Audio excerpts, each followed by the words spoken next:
अनंतकोटि ब्रह्मांड नायक राजाधिराज सच्चिदानंद सद्गुरु श्री ब्रह्मचैतन्य महाराज की जय। श्री राम समर्थ। 29 नवंबर।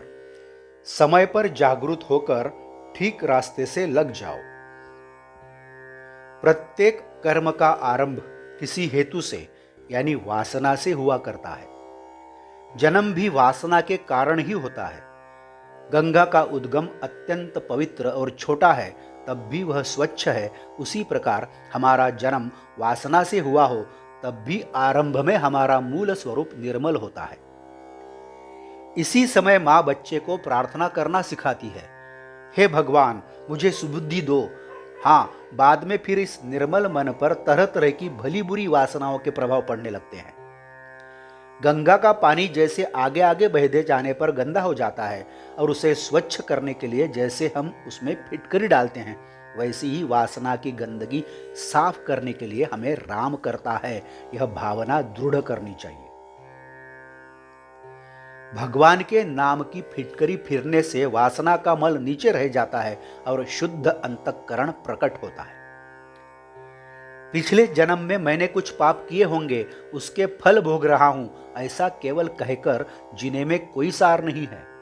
उससे हम लोग आगे की जन्म की तैयारी ही करते हैं। यदि आगे का जन्म टालना हो तो हमें इस जन्म में ही उसके लिए कुछ करना चाहिए, यानी अपनी वासना को नष्ट करना चाहिए। सत्तावान, श्रीमान, वैभववान मनुष्य सुखी होते हैं, यह केवल भ्रम है। जब तक उन्हें भगवान का आधार नहीं होता, तब तक ये सब बातें व्यर्थ है। हमारी गृहस्थी का सुख दिखाई देने में तो बहुत ही अच्छा लगता है, बहुत पुष्ट दिखाई देता है, किंतु यह सूजन है, यह कोई सच्ची पुष्टि नहीं है।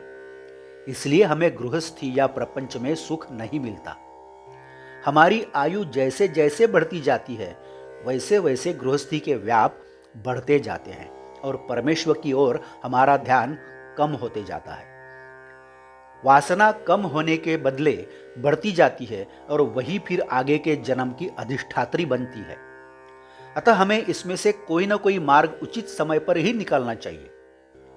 यह मार्ग बिल्कुल सीधा और सरल है। संतों ने वह हमें अनेक बार दिखाया है, तो उस मार्ग पर कदम रखो। भगवान आगे का मार्ग दिखाने को उत्सुक है। तुम थोड़ी तो रुचि दिखाओ, निश्चय दिखाओ, आकुलता दिखाओ, फिर आगे की जिम्मेदारी भगवान की है।